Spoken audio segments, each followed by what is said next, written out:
বিদেশ থেকে লেখাপড়া শেষ করে ছেলে দেশে এসে বাবাকে বলল, বাবা সফলতা কি জিনিস জানো? আমাকে দেখে শেখো।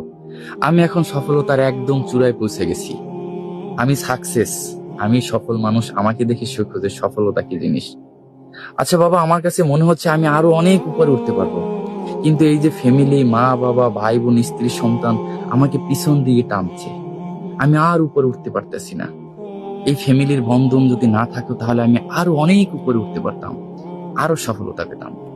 তখন বাবা চুপ হয়ে গেল। বাবা ছেলেকে বলল, আচ্ছা ঠিক আছে, চলো আমরা একটু মাঠ থেকে ঘুরে আসি। বাবার কথায় ছেলে রাজি হয়ে গেল। মাঠে যাই দেখতেছে যে ছোট ছোট বাচ্চারা ঘুড়ি উড়াচ্ছে। তখন ছেলে বাবাকে বলতেছে যে, বাবা এখানে তো বাচ্চারা ঘুড়ি উড়াচ্ছে, তুমি এখানে কেন নিয়ে আসলা? তখন বাবা কোনো কথা না বলে একটা বাচ্চার কাছ থেকে ঘুড়ি নিল এবং সেও ঘুড়ি উড়াচ্ছে। তখন ছেলে বাবাকে বলতেছে যে, বাবা তুমি কি বাচ্চা হয়ে গেলা? তুমি বাচ্চাদের কাছ থেকে ঘুড়ি নিয়ে তুমি নিজেও ঘুড়ি উড়াচ্ছ। বাবা বলল, দেখো তো আমি কত সুন্দর ঘুড়ি উড়াচ্ছি। বাবা নাটাই থেকে সুদা ছাইড়া দিছে, ঘুড়িটা অনেক উপরে উঠতেছে। যখন মহাশূন্যে ঘুড়িটা ভাসতেছে তখন বাবা সুতো ছাড়া বন্ধ করে দিল। ছেলে বলতেছে, বাবা তুমি আরো সুতো ছাড়ো, এই ঘুড়ি তো আরো অনেক উপরে উঠবে, খুব সুন্দর করে উঠতেছে, তুমি আরো সুতো ছাড়ো, আরো অনেক উপরে উঠে যাবে। ছেলের কথা শুনে বাবা সুতা না ছাইরা ঘুড়ির সুতোটা কাইটা দিছে। তখন ওই ঘুড়িটা আরো অনেক উপরে উঠতেছিল। ছেলে বলতেছে, বাবা তুমি সুতো কাইটে দিছো কেন? তুমি সুতো ছাড়তা, ওই দেখো কত সুন্দর ঘুড়ি মহাশূন্যে ভাসতেছে। কিছু দূর যাইয়া ঘুড়ি আর উপরে উঠে না। ধীরে ধীরে ধীরে কইরা ঘুড়ি নিচে নামতে শুরু করলো। তখন ছেলে বলল, দেখো বাবা তুমি সুতোটা কাইটে দিছো, এখন আর ঘুড়ি উপরে উঠতে পারতেছে না, ঘুড়িটা নিচে নামতে আসে। কিছুক্ষণ পর ঘুড়িটা নিচে নামতে নামতে কোনো এক জঙ্গলে হারিয়ে গেল, যেটাকে আর খুঁজে পাওয়া যাবে না।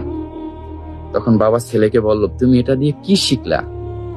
ছেলে বলতেছে যে, বাবা শেখার কি আছে, এই যে ঘুড়িটা মহাশূন্যে উঠতেছে এটা তো সুতার উপরে ভারসাম্য রেখে উঠতেছে। সুতো যদি পিছনে না থাকে তাহলে ঘুড়ি তো উপরে উঠে পইরাই যাবে, এটাই তো স্বাভাবিক। তুমি সুতোটা না ছাইরা কাইটে দিলা কেন? বাবা তখন ছেলেকে বলতেছে, শোনো বাবা, তুমি যে সফলতার চূড়ায় আসো গুণীটা ঠিক সেখানেই ছিল। তুমি যেখানে সুতো ছাড়তে বলছো আমি সেখান থেকে সুতোটা কাইটে দিছি। তুমি যেমন বলতেছো না যে মা বাবা, ভাই বোন, আত্মীয় সন্তান আমাকে এই সফলতার চূড়ায় উঠতে দিতেছে না, আমাকে পিছন থেকে টানতে আছে, তুমি এই সম্পর্ক না থাকলে নাকি আরো অনেক উপরে উঠতে পারতা। ঠিক এই ঘুড়ির মতোই আমি সুতোটা কাইটে দিছি। সুতোটা কাইটে দেওয়ার পর ঘুড়িটা কিছুক্ষণ উপরে উঠছে ঠিকই, কিন্তু ধীরে ধীরে নিচে নাইমাসে বিলীন হয়ে যাচ্ছে। তুমি যে সুতোটা ভাবতেছো যে তার ভারসাম্য, ঠিক তোমার এই সফলতার পিছনে তোমার ভারসাম্য তোমার মা বাবা, ভাই বোন, আত্মীয় স্বজন। তুমি যে সম্পর্কটা না থাকলে আরো বেশি উপরে উঠতে চাচ্ছ, হ্যাঁ তুমি উঠতে পারবা, কিন্তু কিছুদিন পর তুমি ধীরে ধীরে ধীরে ধীরে ঘুরের মতো নিচে নাইমা কোথাও বিলীন হয়ে যাবা, যা তোমাকে কেউ খুঁজে পাবে না। ফ্যামিলি কখনো সফলতার পিছু টান হতে পারে না। ফ্যামিলি কখনো তার সন্তানকে পিছ থেকে টানে না। তুমি ফ্যামিলি যে বন্ধনটা দেখতেছো, যে মায়া মহব্বত ভালোবাসা দেখতেছো, এটা হলো তোমার বর্ষা।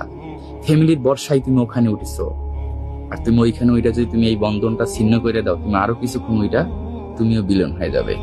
তাই আমাদের এই গল্প থেকে শেখা উচিত যে আমরা যে সফলতার চূড়ায় পৌঁছা, যে মা বাবা, ভাই বোন, আত্মীয় স্বজন ভুলে যাচ্ছি, যে তাদের সাথে সম্পর্ক রাখলে আমার পিছুটান হচ্ছে, আমরা আর উঠতে পারতেছি না, স্ট্যাটাসে মিলতেছে না, তাই সম্পর্ক ছেদ করতেছেন।